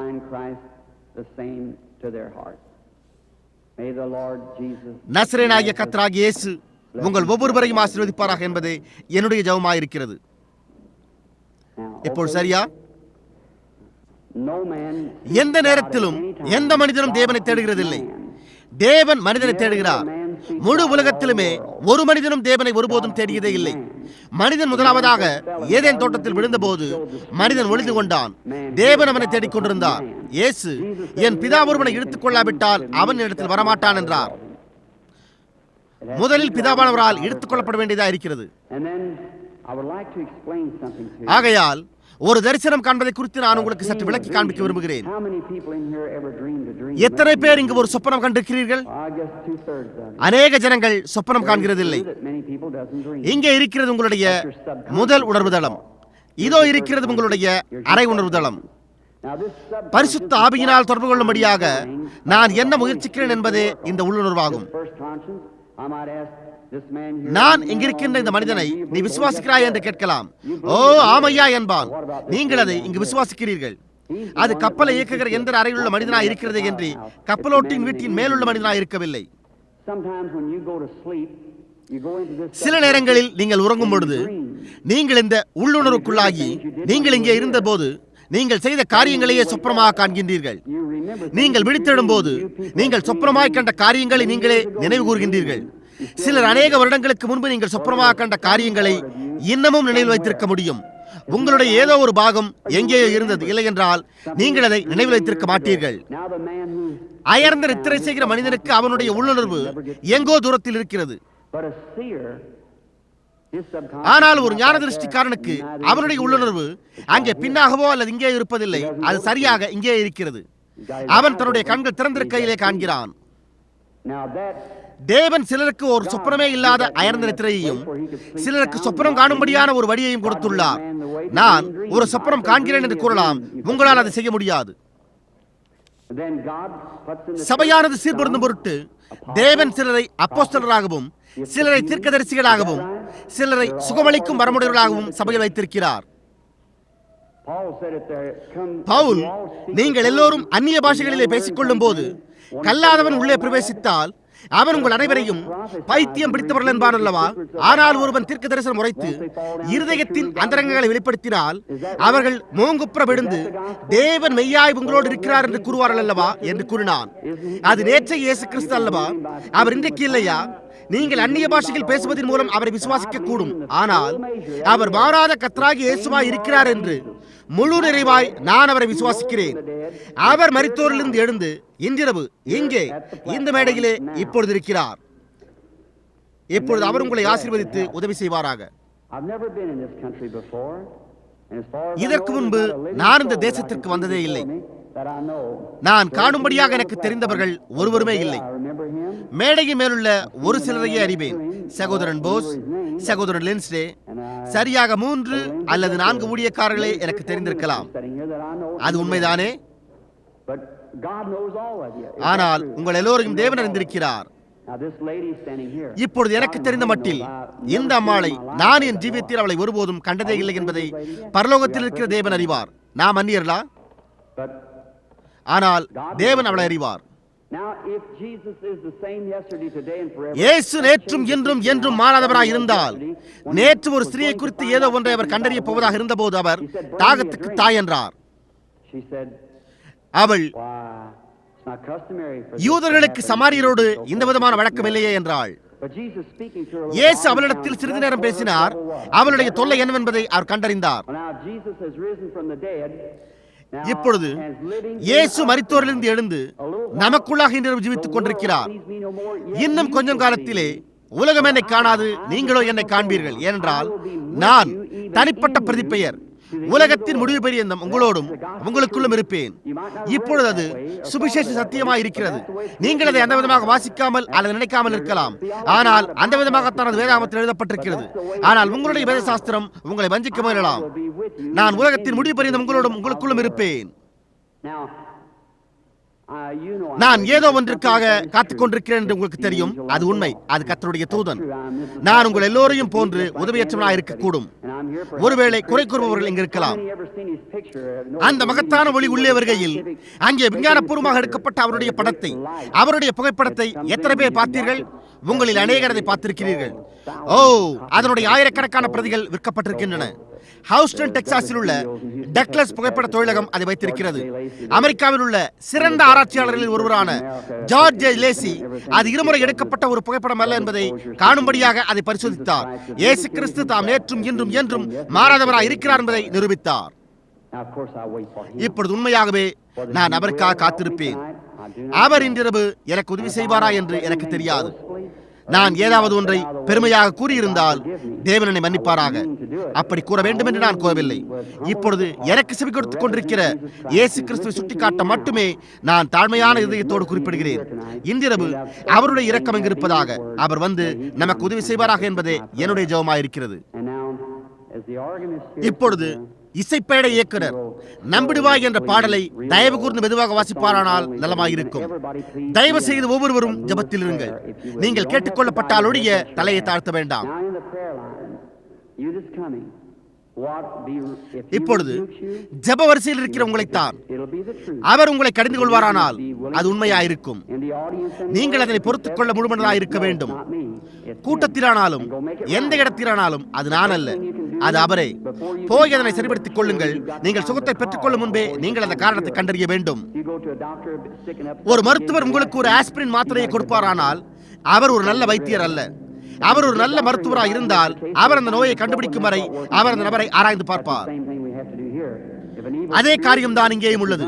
ஒரு பொல்லாத ஆவியோ அறிக்கை செய்யப்படாத பாவமோ அல்லது அவர்கள் தேவனுடைய சித்தத்திற்கு புறம்பாக இருந்தாலோ நீங்கள் அவர்களை இரவு முழுவதுமாய் அபிஷேகித்து சத்தமிட்டு கூக்குரலிட்டாலும் அந்த பிசாசு அங்கேயே தரித்திருக்கும். ஏதோ ஒரு காரியத்தின் நிமித்தமாக யாரோ ஒருவர் மேல் ஒரு சாபத்தை தேவன் வைத்திருக்க அப்பொழுது நீங்கள் அதனை அகற்றி போட வந்தால் மோசேவுக்கு நடந்தது போலவே நீங்களும் தொல்லைக்கொள்ளாதீர்கள். அது உண்மை. பரிசுத்த ஆவியானவர் இங்கு இருக்கிறார். இப்பொழுது இங்கு இருக்கின்ற ஒவ்வொரு நபரையும் தேவனுடைய மகிமைக்காக இயேசு கிறிஸ்துவின் நாமத்தில் என்னுடைய கட்டுப்பாட்டின் கீழே எடுத்துக் கொள்ளுகிறேன். நான் உங்களிடம் ஒரு நிமிடம் பேச விரும்புகிறேன். ஏதோ ஒன்று தொடர்ந்து சம்பவித்துக் கொண்டிருக்கிறது என்ற உணர்வுடையவராய் நீங்கள் இருக்கின்றீர்கள். அது இப்பொழுதுதான் சம்பவித்திருக்கிறது. அது உண்மையானால் உங்களுடைய கரத்தை உயர்த்துங்கள். அதுதான் அவருடைய பிரசன்னம். நான் உங்களுக்கு ஒரு அந்நியனாய் இருக்கிறேன். என்னுடைய ஜீவியத்தில் ஒருபோதும் உங்களை கண்டதே இல்லை. இயேசு கிறிஸ்துவாகிய பரிசுத்த ஆவியானவர் நேற்றும் இன்றும் என்றும் மாறாதவராயிருப்பாரானால் அவர் மாறாதவர் என்றும் அது சத்தியமாய் இருக்கிறது என்றும் வலியுறுத்தி கூறி நான் அதை ஜனங்களிடத்தில் சாட்சியாக கூறியிருந்தால் அப்பொழுது விசுவாசிக்க உங்களுக்கு உதவியாயிருக்கும் ஏதோ காரியத்தை அவர் எனக்கு வெளிப்படுத்தி தருவார். தேவனதை அனுமதிப்பாரானால் நீங்கள் உங்களுடைய சுகமளித்தலை ஏற்றுக்கொள்வீர்களா? அல்லது அது என்னவா இருந்தாலும் அதற்காக நீங்கள் இருப்பீர்களா? நீங்கள் பண உதவிக்கோ அல்லது வீட்டு பிரச்சனைக்கோ அல்லது என்னத்திற்கு இங்கு இருக்கிறீர்கள் என்பதை அவர் அறிவார். அவர் கிணற்றண்டை அந்த ஸ்திரீனிடத்தில் பேசினது போன்று அது அவரை மாறாதவராக்கும். உங்களுடைய ஆவியோடு தொடர்பு கொள்ளும்படியாக அவர் செய்தது போலவே நான் உங்களிடம் பேசிக் கொண்டிருக்கிறேன்.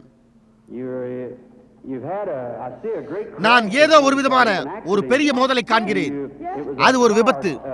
அது ஒரு கார் விபத்து. நீங்கள் ஆகாயத்தில் இதை போன்று தூக்கி எறியப்பட்டீர்கள். அது உங்களுடைய கழுத்தில் உமக்கு வலியை உண்டாக்கியது. அதுவே உங்களுடைய கழுத்தில் புற்றுநோய் உண்டாவதற்கு காரணமாயிருக்கிறது. நீங்கள் ஒரு வேத பாட போதகையா இருக்கின்றீர்கள்.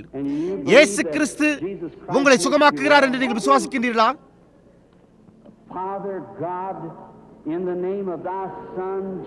பிதாவாகிய தேவனே, ஒரு ஸ்திரீ மரித்துக் கொண்டிருக்கிற காரணத்தால் நான் தேவனுடைய வார்த்தையின் அதிகாரத்தின் பேரில் இந்த பொல்லாத காரியம் அவளை விட்டு நீங்கும்படி இயேசு கிறிஸ்து நாமத்தில் வேண்டிக் கொள்ளுகிறேன்.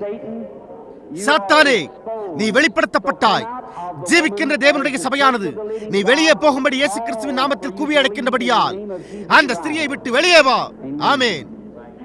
நன்றி சகோதரியே. சகோதரியே, ஒரு வினாடி நான் உம்மிடம் பேச விரும்புகிறேன். இப்பொழுது உண்மையிலேயே அது போய்விட்டது என்று நீங்கள் அறிவீர்கள். அது அந்த விதமாகத்தான் இருந்த இடத்திலேயே இருக்கும்.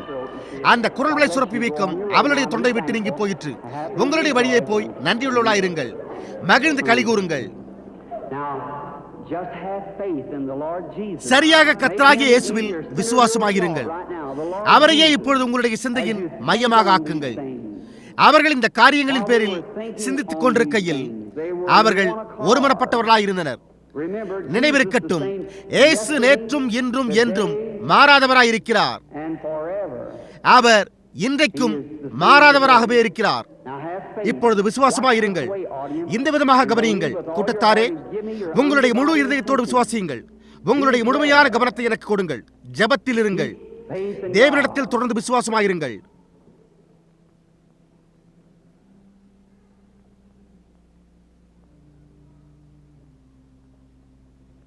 Now, I believe this is the lady. Is this the patient? இந்த சீமாட்டி நோயாளியா இருக்கிறாள் என்று நான் நம்புகிறேன். சகோதரியே, அருகில் வாருங்கள். அது உங்களை புண்படுத்தாது. அவருடைய பிரசன்னம் என்ற உணர்வோடு நீங்கள் இருக்கின்றீர்கள். கூட்டத்தாரே, நான் உங்களுடைய சகோதரன். இது மனோ தத்துவம் அல்ல. அது கூட்டத்தாரிலிருந்து வந்தது என்று நான் உணர்ந்தேன். அதுவல்ல, அது சர்வ வல்லமையுள்ள தேவனாய் இருக்கிறது. அது மனோ தத்துவம் அல்ல. இப்பொழுது அதை செய்யாதீர்கள். அப்படியே கர்த்தராகிய இயேசுவை குறித்தே சிந்தியுங்கள். புரிகின்றதா? ஒரு மனதாயிருங்கள். சகோதரியே, நான் உம்மோடு ஒரு வினாடி பேச விரும்புகிறேன். நாம் அந்நியர்கள், ஆனால் இயேசு கிறிஸ்து நம் இருவரையும் அறிந்திருக்கிறார். இதுவே பூமியின் மேல் நம்முடைய முதல் சந்திப்பாய் இருக்கிறது. அவர் உம்மை அறிந்திருக்கிறார். உங்களுடைய ஜீவியம் முழுவதும் உங்களை போஷித்திருக்கிறார். அவர் என்னை அறிந்திருக்கிறார். எனக்கோ அவருடைய கிருபையினாலும் ஒரு தெய்வீக வரத்தின் மூலமே அது வந்திருந்தாலும் நான் அதனோடு எவ்வித தொடர்பு மற்றவனாயிருந்தேன். நான் ஒரு சிறு குழந்தையாக இருந்தபோது நான் நினைவு கூற முடிந்த முதல் காரியமே ஒரு தரிசனமாக இருந்தது. இப்பொழுது ஒரு வினாடி நீங்கள் இந்த பக்கமாக நோக்கி பார்க்க நான் விரும்புகிறேன். உண்மையிலேயே நீங்கள் சுகவீனமாக இருக்கின்றீர்கள். ஒரு கருத்த ஆவி உங்களை சுற்றியுள்ளது. அது மரணமாக இருக்கிறது. அது புற்றுநோயின் ரூபத்தில் இருக்கிறது. அது மார்பகத்தின் மேலுள்ள புற்றுநோயாக இருக்கிறது. நீங்கள் வெல்திறமைக்க குறிப்பிடத்தக்கவரால் பரிசோதிக்கப்படுகின்றதை நான் காண்கிறேன். உங்களுக்கு குடல்களில் குடச்சரிவு உண்டாயிருக்கிறது. உங்களுக்கு வயிற்று கோளாறும் கூட இருக்கிறது. ஒரு கடுமையான இருதய வலியே நீங்கள் மயக்கமுற காரணமாயிருக்கிறது. ஒரு சில நாட்களுக்கு முன்பு படுக்கையின் மேல் ஒரு பக்கமாக உட்கார்ந்து கொண்டிருந்த போது நீங்கள் கிட்டத்தட்ட மரித்தே போய்விட்டீர்கள்.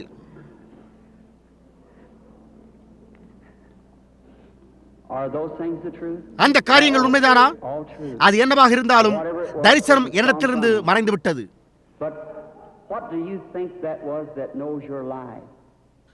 உங்களுடைய ஜீவியத்தை அறிந்திருக்கிறது என்னவென்று நீங்கள் நினைக்கின்றீர்கள்? அது இயேசு கிறிஸ்துவாய் இருக்க வேண்டும் என்று நீங்கள் ஒப்புக்கொள்கிறீர்களா? உங்களுக்கு நன்றி. இயற்கைக்கு மேம்பட்ட ஏதோ ஒன்று இங்கே இருக்கிறது என்று நீங்கள் அறிவீர்கள். நான் வார்த்தையிலிருந்து பிரசங்கித்திருக்கின்றபடியால் அது கர்த்தராகிய இயேசுவாய் இருக்க வேண்டும் என்று நீங்கள் விசுவாசியுங்கள். இன்னமும் ஒரு கருத்தாவி உங்கள் மேல் தொங்கிக் கொண்டிருக்கிறதை நான் காண்கிறேன். அது மிகவும் மோசமாக இருக்கிறது. நான் உங்களை காண்கிறேன். உங்களுடைய பெயர் ஈவா. உங்களுடைய கடைசி பெயர் யார்? நீங்கள் இந்த பட்டணத்தில் வசிக்கிறீர்கள். உங்களுடைய வீட்டு எண் 613 6வது தெரு. சரிதானே? நீங்கள் சுகமாக இருக்கும்படி வீட்டிற்கு போய்க் கொண்டிருக்கிறீர்கள். இயேசு கிறிஸ்துவின் நாமத்தில் நீங்கள் போய் சுகமடைவீர்களாக. தேவன் உங்களை ஆசீர்வதிப்பாராக. மகிழ்ச்சியாய் களி கூர்ந்து கொண்டே செல்லுங்கள்.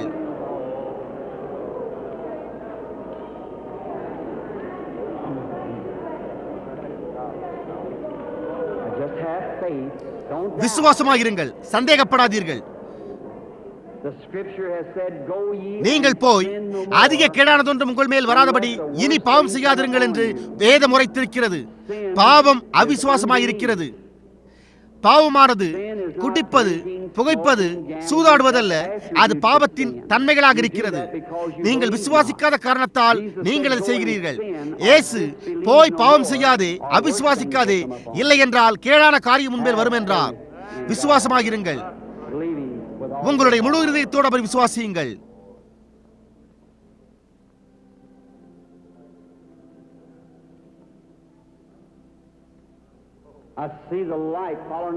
அந்த ஸ்திரியை ஒளியானது பின்தொடர்கிறதை நான் காண்கிறேன். அது ஒரு கருத்த நபரின் மீது தொங்கிக் கொண்டிருக்கிறது. ஆம், அந்த ஸ்திரீ பித்த நீர்ப்பை கோளாறும் குடசரி உடையவளாய் இருக்கிறாள். கர்த்தராகிய இயேசு உங்களை சுகப்படுத்துவார் என்று நீங்கள் விசுவாசிக்கிறீர்களா? நீங்கள் அதை விசுவாசித்தால் நீங்கள் எழுப்பி நின்று உங்களுடைய சுகத்திற்காக உரிமை கோரி கர்த்தராகிய இயேசுவின் நாமத்தில் சுகமடைவீர்களாக. தேவன் உங்களை ஆசீர்வதிப்பாராக. தேவனிடத்தில் விசுவாசமாயிருங்கள். நீங்கள் விசுவாசிக்கிறீர்களா?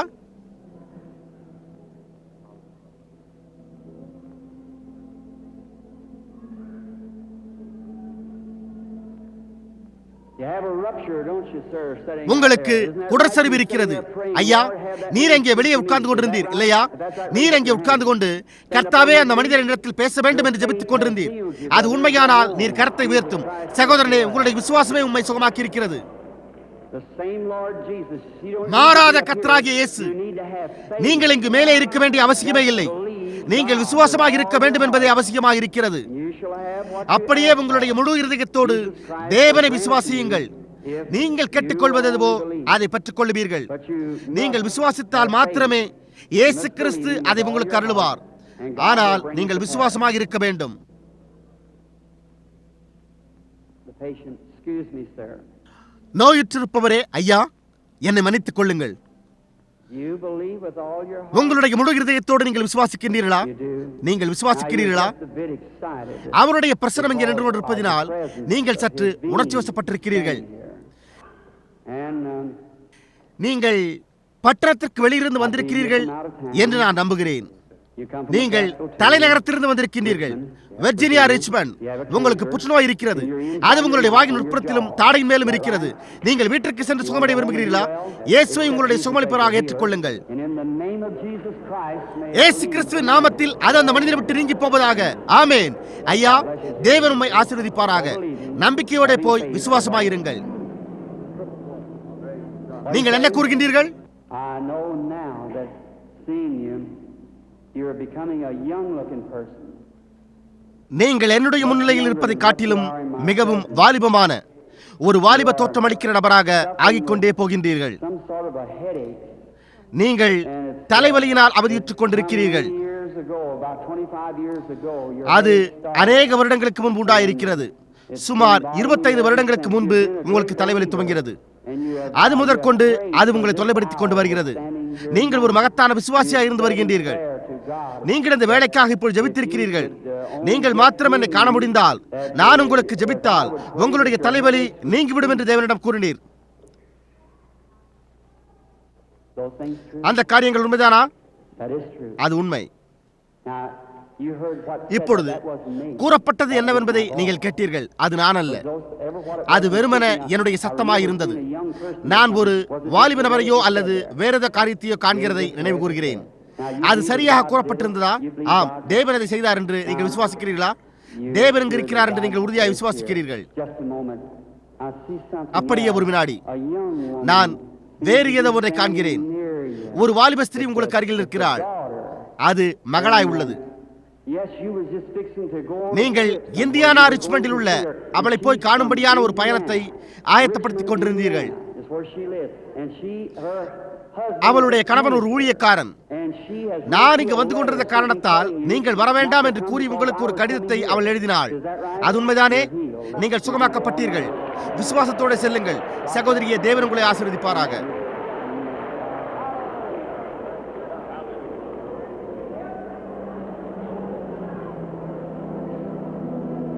now only believe.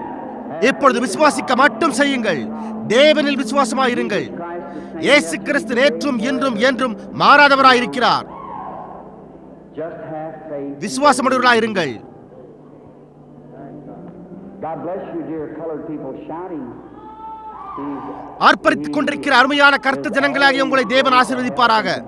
அவர் எப்பொழுதுமே ஜனங்களுடைய தேவையில் உதவி செய்ய ஆயத்தமாயிருக்கிறார். Just a moment, the lady. அப்படியே ஒரு நிமிடம். ஸ்திரியே, Now I see the Holy இப்பொழுது Spirit standing பரிசுத்த ஆவியானவர் அந்த மூலையில் நிற்கிறதை நான் காண்கிறேன். It's over. அது கருத்த ஸ்திரீயின் மீது உள்ளது. அவள் இந்த வழியாக நோக்கி பார்த்து ஜெபித்துக் கொண்டிருக்கிறாள். She's praying. அவளுக்கு ஒரு சதை வளர்ச்சி உள்ளது. அந்த சதை வளர்ச்சி அவளுடைய தொண்டையில் இருக்கிறது. அவள் தன்னுடைய கரத்தை உயர்த்திருக்கிறாள். ஸ்திரியே, நீங்கள் உங்களுடைய சுகத்தை ஏற்றுக்கொள்கிறீர்களா? The lady sitting right behind you. அங்கே சரியாக உங்களுக்கு பின்னாக உட்கார்ந்து கொண்டிருக்கிற அந்த ஸ்திரீக்கும் கூட தோள்பட்டையில் ஒரு சதை வளர்ச்சி இருக்கிறது. ஸ்திரியே, அது சரியா? இருவரும் எழுந்திருங்கள். இரண்டு கருத்த பெண்மணிகள். இயேசு கிறிஸ்து உங்கள் இருவரையும் சுகமாக்குகிறார். நீங்கள் வீட்டிற்கு சென்று சுகமாயிருங்கள். உங்களுடைய விசுவாசம் உங்களை சுகமாக்கி இருக்கிறது. தேவன் உங்களை ஆசீர்வதிப்பாராக. அது போய்விட்டது. Have faith in God. தேவனில் விசுவாசமாயிருங்கள். Disbelieve. அவிசுவாசிக்க வேண்டாம். Believe that all things are ஆனால் விசுவாசிக்கிறவர்களுக்கு எல்லாம் கூடும் என்று விசுவாசியுங்கள். Amen. Amen. My, what a faith என்னே, in the building. இந்த கட்டடத்திற்குள் என்ன ஒரு விசுவாச வங்கி! அது வெளியே கட்டடத்தை சுற்றிலும் உண்மையாகவே பால் போன்று காணப்படுகிறது. இப்பொழுது நீங்கள் நிச்சயமாகவே கர்த்தருடைய ஆவிக்குள்ளாக இருக்கிறீர்கள். எது வேண்டுமானாலும் சம்பவிக்கக்கூடும். How do you do, lady? Do you சீமாட்டியே, believe எப்படி me to be இருக்கின்றீர்கள்? God's prophet? It's, நீங்கள் என்னை தேவனுடைய தீர்க்கதரிசி என்று விசுவாசிக்கின்றீர்களா? you don't expect me to be ஒரு தீர்க்கதரிசி என்பவன் ஒரு பிரசங்கியா இருக்கிறார். நீங்கள் என்னை எதிராளியை சேர்ந்தவராக எதிர்பார்க்காதீர்கள். நீங்கள் என்னை தேவனை உடையவராகவே எதிர்பாருங்கள். அப்பொழுது நான் உங்களுக்கு உதவி செய்ய முடியும். ஏனென்றால் அவர் என்னிடம், நான் ஜனங்களை என்னை விசுவாசிக்கும்படி செய்தால், நான் ஜெபிக்கும் போது உத்தமமாய் இருந்தால் அந்த ஜெபத்திற்கு முன்னால் ஒன்றுமே நிற்காது என்று கூறினார். அது சுகமளித்தலை செய்கிற தேவனாய் இருக்கிறது. நான் அவர்கள் என்னை விசுவாசிக்க மாட்டார்கள் என்றேன். அவர் மோசேயை போலவே, உனக்கு 2 அடையாளங்கள் கொடுக்கப்படும், இதை ஜனங்கள் விசுவாசிப்பார்கள், அவைகளில் ஒன்று அவர்களுடைய இருதயங்களின் ரகசியங்களை அறிந்து கொள்வதாக இருக்கும் என்றார். நீங்கள் உங்களுக்காக இங்கில்லை, ஆனால் இந்த குழந்தையினுடைய வியாதியின் காரணமாக நீங்கள் நரம்பு தளர்ச்சியாக இருக்கின்றீர்கள். அந்த குழந்தை அவதியுற்றுக் கொண்டிருக்கிறது. அது மரிக்கும்படியாய் மருத்துவர்களால் கைவிடப்பட்டிருக்கிறது. அதற்கு வெள்ளையின ரத்த புற்றுநோய். அது சரிதானே? நீங்கள் பட்டணத்திற்கு வெளியிலிருந்து இந்த குழந்தையை கொண்டு வந்திருக்கிறீர்கள். நீங்கள் மேற்கிலிருந்து கிழக்கிற்கு பயணம் செய்திருக்கிறீர்கள். நீங்கள் மலைகள் உள்ள ஒரு நாட்டிலிருந்து வந்திருக்கிறீர்கள். அது பென்சில்வேனியா. உங்களுடைய பட்டணம் சேம்பர்ஸ்பர்க் என்று நான் நினைக்கிறேன். அது சரிதானே? அந்த குழந்தையிடம் கொண்டு வாருங்கள். சிறிய சகோதரியே, அன்பே, கர்த்தராகிய இயேசு இங்கிருப்பாரானால் அவர் தம்முடைய கரங்களை உன்மேல் வைப்பார், நீ ஜீவிப்பாய். நான் அவருடைய ஊழியக்காரன் என்று நீ விசுவாசிக்கிறாயா? அவருக்கு பதிலாக நான் என்னுடைய கரங்களை இந்த குழந்தையின் மேல் வைத்து அதை ஆசீர்வதிக்கிறேன். அந்த பிசாசு புறப்பட்டு போய் ஜீவன் வந்து அது ஜீவித்து சுகமாய் இருக்க வேண்டும் என்று வேண்டிக் கொள்கிறேன். சாத்தானே, தேவனுடைய பரிணாமத்தின் அதிகாரத்தினாலே தூதனால் அளிக்கப்பட்ட ஒரு தெய்வீக வரத்தோடு இந்த குழந்தை விட்டு போகும்படி நான் உனக்கு கட்டளையிடுகின்றேன். அதிலிருந்து வெளியேறு. ஆமேன். இப்பொழுது நீ சுகமடைய போகிறாய் என்று விசுவாசிக்கிறாயா? தேவன் உன்னை ஆசீர்வதிப்பாராக. திரும்பி கூட்டத்தாருக்கு கரமசைத்து காட்டு. வல்லமை மிக்க விசுவாசத்தோடு கூடிய சிறுபெண், தேனே, தேவன் உன்னை ஆசீர்வதிப்பாராக. போய் நீ எனக்கு ஒரு கடிதம் எழுது. நீங்கள் என்னை அவருடைய தீர்க்கதரிசியாகிய ஊழியக்காரன் என்று விசுவாசிக்கின்றீர்களா? தேவன் அருகில் இருப்பதையும் அவருடைய ஆவியையும் இது கர்த்தராகிய இயேசுவினால் செய்யப்படுகின்றது என்பதையும் விசுவாசிக்கின்றீர்களா? என்னால் அல்ல, நான் ஒரு மனிதன். நான் அவருடைய தீர்க்கதரிசி என்று நிரூபிக்கும்படியாக உம்மோடுள்ள கோளாறை அறிக்கை செய்தால் நலமாக இருக்கும். அவர் அந்த ஸ்திரீயிடத்தில், போய் உன்னுடைய புருஷனை அழைத்துக் கொண்டு வா என்றார். அவள், எனக்கு புருஷன் இல்லையே என்றாள். அவர், உனக்கு 5 புருஷர் இருந்தார்கள் என்றார்.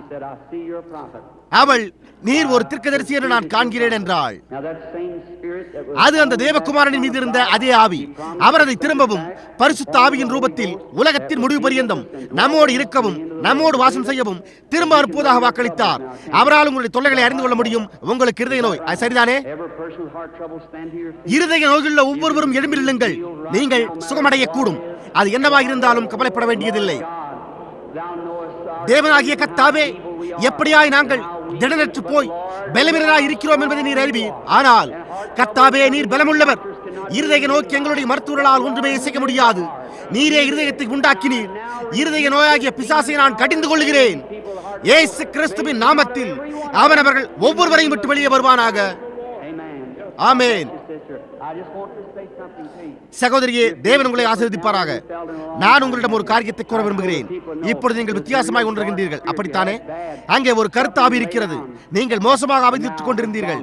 நீங்கள் படுக்கையில் இருந்தீர்கள். அது உங்களிடத்திலிருந்து போய்விட்டது. நீங்கள் சுகமாக்கப்பட்டீர்கள். நீங்கள் முழுவதும் சரியாக இருக்கின்றீர்கள்.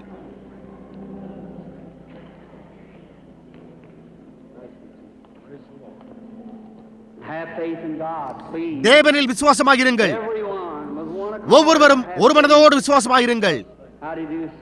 ஐயா, நாம் அந்நியர்கள், ஆனால் கர்த்தராகிய இயேசு நம் இருவரையும் அறிந்திருக்கிறார். அது சரிதானே? இனிமையா இயேசுக்குள் இருந்த வானங்களையும் பூமியை சிருஷ்டித்த பரலோகத்தின் தேவன் மீண்டுமாய் நமக்குள்ளாக வருவதாகவும் அவர் என்ன செய்தாரோ அதையே நாமும் கூட செய்வோம் என்று வாக்களித்தார். நீங்கள் என்னை அவருடைய தீர்க்கதரிசி என்று விசுவாசிக்கின்றீர்களா? ஜனங்கள் உன்னை விசுவாசிக்கும்படி செய். அவர்கள் உன்னை விசுவாசிக்கவில்லை என்றால் நீ அவர்களுடைய இருதயங்களின் ரகசியங்களை அறிந்து கொள்வாய். அப்பொழுது அவர்கள் விசுவாசிப்பார்கள் என்று தூதன் கூறின காரணத்தால் கூறுகிறேன். ஆனால் நீங்கள் என்னை விசுவாசிக்கின்றீர்கள், ஏனென்றால் நீங்கள் ஒரு சுவிசேஷ ஊழியக்காரனாக இருக்கின்றீர்கள். நீங்கள் ஒரு நல்ல காரணத்திற்காகவே இங்கே இருக்கின்றீர்கள். நீர் சுகவீனமாய் இல்லை. உம்முடைய கூட்டத்தாருக்கு ஒரு எழுப்புதல் உண்டாக வேண்டும் என்று நீர் விரும்புகிறீர். அதைத்தான் நீர் விரும்பிக் கொண்டிருக்கிறீர். நாம் எல்லோருமே அதை விரும்புகிறோம். நாம் யாவரும் ஒரு பண்டைய மாதிரியான எழுப்புதலுக்காக எழுந்து நிற்போமாக. சர்வ வல்லமையுள்ள தேவனே, வானங்களையும் பூமியும் சிருஷ்டித்தவரே, ஒவ்வொரு பிசாசின் வல்லமையும் இந்த கட்டடத்தில் சிதறடிக்கப்பட்டு இயேசு கிறிஸ்துவின் வல்லமை வெளிப்படுத்தப்பட வேண்டும் என்று நான் வேண்டிக் கொள்கிறேன். கர்த்தாவே, நாங்கள் பலவீனராய் இருந்தும் தோற்கடிக்கப்படவில்லை. சாத்தானே, கர்த்தராகிய இயேசு கிறிஸ்துவின் நாமத்தினாலே இந்த ஜனங்களை விட்டு வெளியே வரும்படி உனக்கு கட்டளையிடுகிறேன். எழும்பி நில்லுங்கள் முடமாயுள்ள ஜனங்களே, சக்கர நாற்காலியை விட்டு வெளியே வாருங்கள். நீங்கள் ஒவ்வொருவரும் அவருக்கு துதி செலுத்துங்கள்.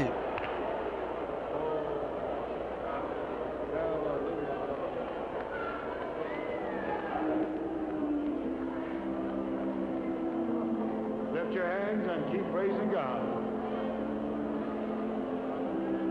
Whatever your needs are, receive it. Yes. Blessed be the name of the Lord.